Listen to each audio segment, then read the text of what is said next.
हमारे साथ हिंदू पक्ष के वकील सुप्रीम कोर्ट के लॉयर हरिशंकर जैन जी हैं, इनसे बातचीत करते हैं। सर, आज जो फैसला आया है ज्ञानवापी पर इलाहाबाद हाई कोर्ट का, उसको आप किस तरह से देखते हैं? देखिए, जो फैसला आया है वो न्याय की जीत है, धर्म की जीत है, और वो फैसला है जो कि तथ्यों के आधार पर किया गया है। क्योंकि इसमें हम इस फैसले से किसी को नुकसान नहीं हो रहा है, किसी कुछ चीज़ ली जा रही है, बल्कि एक चीज़ जानने के लिए कि उस बिल्डिंग की सच्चाई क्या है। क्या वास्तव में कोई मंदिर थी जिसको तोड़कर तथाकथित मस्जिद बनाई गई? 50 वहाँ पर सबूत है, जो आप सब लोग जानते हैं। बड़ा की मूर्ति है, त्रिशूल है, डमरू है, श्लोक लिखे हुए हैं, मंदिर के देवी देवता खुदे हुए हैं, आला बना हुआ है, शिखर है, शिखर के ऊपर डोम रख दिया गया है, पश्चिमी दीवार पूरी की पूरी देवी देवताओं से भरी हुई है, बड़ा की मूर्ति है जो कि कभी कभी किसी मस्जिद में हो ही नहीं सकती। उनके यहाँ छूत है, हम उसको पूछते हैं, तो सब वहाँ नहीं हो सकता है। तो ये मस्जिद नहीं, ये महाजिद है, और जबरिया एक चीज़ को, एक डिस्प्यूट को ये लोग बना के रखे हुए हैं। अरे भाई, जो ऐतिहासिक भूल हुई थी, अगर उसको मान लीजिए कि भूल हुई थी, सच्चाई मानने में कोई छोटा नहीं हो जाता, न कोई गलती होती है, बल्कि बड़प्पन की निशानी होती है अगर आप सच्चाई मान लीजिए। पर ये लोग सच्चाई मानने को भी तैयार नहीं है, और इसका विरोध इसलिए नहीं हो रहा है सर्वे का, कि सर्वे हो गया तो जो चोरी वो पकड़ी जाएगी, जो वहाँ पर पुराने पूजा पाठ के तरीके हैं, जो ढंग है, जो रीतियाँ जो वहाँ मौजूद है, वो सब सामने आ जाएगा। 93 तक वहाँ पर व्यास जी ने पूजा की है, उनका तहखाना है, वो सब साबित हो जाएगा। तो जितनी सही बात साबित हो जाएगी तो चोरी पकड़ी जाएगी। तो इसीलिए ये चाहते हैं कि सर्वे न हो। इस मुस्लिम पक्ष कह रहा है सालों से वहाँ पर नमाज होती है, इतने सालों से, अब आज अचानक ये सब बातें सामने आने लगी, तो उस पर वो सवाल खड़े कर रहे हैं। इस्माइल फारूकी केस में सुप्रीम कोर्ट ने कहा नमाज पढ़ने के लिए मस्जिद जरूरी नहीं होती, 5 जजमेंट है। और वैसे भी नमाज तो सड़कों पढ़ लेते हैं, नमाज तो एयरपोर्ट पर जाते हैं, तो एयरपोर्ट में रोज़ होती है, तो क्या मस्जिद हो जाती है? नमाज पढ़ लेने से कोई जगह मस्जिद नहीं होती।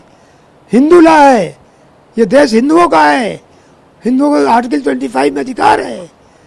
जो जमीन देवता की हो गई एक बार, वो अनादिकाल तक, सृष्टि के अंत तक देवता की रहेगी। हिंदू लॉ इसमें बड़ा साफ है। और मुस्लिम लॉ भी कहता है कि अगर कोई मंदिर थी तो उसको तोड़कर हम मस्जिद नहीं बना सकते, वो नमाज अल्लाह को कबूल नहीं होगी। तो भाई, सच्चाई जान लो क्या है। अगर मंदिर है तो आप उसको जगह छोड़िए, पर आज का मुस्लिम सच्चाई जानने के लिए तैयार नहीं है, सच्चाई जानना नहीं चाहता। और जो राजनीतिक कारण से या किसी भी कारण से जो तथ्यों को छिपाया गया है, जो चोरी की गई है, उसको बरकरार रखना चाहता है। पर झूठ और चोरी ज़्यादा दिन नहीं चलती, वो सच्चाई सामने आती ही है। अब जो हिंदू पक्ष है वो भी कैविएट दाखिल कर रहा है सुप्रीम कोर्ट में, और जो मुस्लिम पक्ष है वो भी सुप्रीम कोर्ट में पहुंचेगा। तो इस मामले को फिर आप क्या लग रहा है कि वहां पर इनको कुछ राहत मिल सकती है, कुछ और? नहीं, हम लोग तैयार बैठे हुए हैं।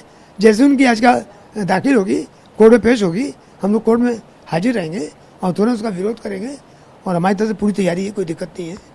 फिर प्लेसेस ऑफ वर्शिप एक्ट जो करता है, कह रहा है जो, तो क्या ये बातें जो अब जो फैसले आ रहे हैं, जो जिसको लेकर लगातार याचिका जा रही हैं कोर्ट में, वो दोनों क्या एक दूसरे से मेल खा रहे हैं? प्लेस ऑफ वर्शिप एक्ट का इसमें कोई महत्व नहीं है। प्लेस ऑफ वर्शिप एक्ट लागू नहीं होता, ये होल्ड हो चुका है, हाई कोर्ट जजमेंट हो चुका है। और प्लेस ऑफ वर्शिप लागू कैसे होगा?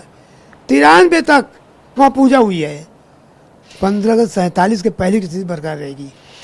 जब इस बात का सबूत आ गया और इस बात का तथ्य पिटीशन में लिखा हुआ है कि 93 तक पूजा हो रही थी, तो प्लेस ऑफ वर्शिप एक्ट का क्या मतलब रहा? तो बेवजह का आर्गूमेंट है। जब पूजा 93 तक हो रही थी तो मस्जिद कैसे हो जाएगी?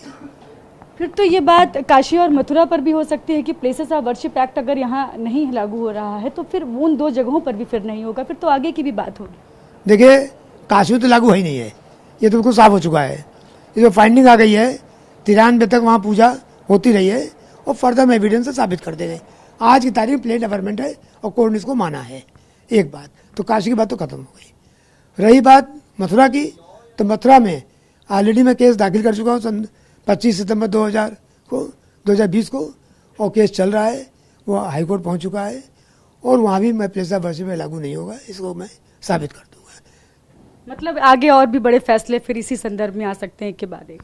देखिए, हमारा अभियान चल रहा है पूरे देश में, जहाँ जहाँ मंदिर तोड़कर तथाकथित मस्जिदें बनाई गई हैं उन सारे स्थानों को में वापस लेना है।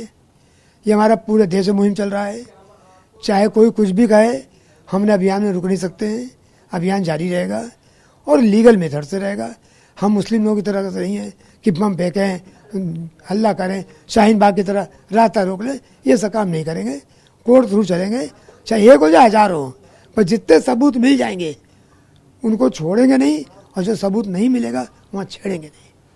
बहुत शुक्रिया। तो ये हैं हरिशंकर जैन जी, जो सुप्रीम कोर्ट के वकील और हिंदू पक्ष के वकील भी हैं। तो इन्होंने बताया कि अब हम जो कानून जो कहता है उसी तरह से जाएंगे और जहाँ जहाँ पर भी उल्लंघन हो रहा है, जहाँ जहाँ पर भी मंदिर को तोड़कर मस्जिद बनाई गई है, उन मामलों को उठाएंगे। कैमरा पर्सन चेतन के साथ में शालिनी वाजपेयी, TV9।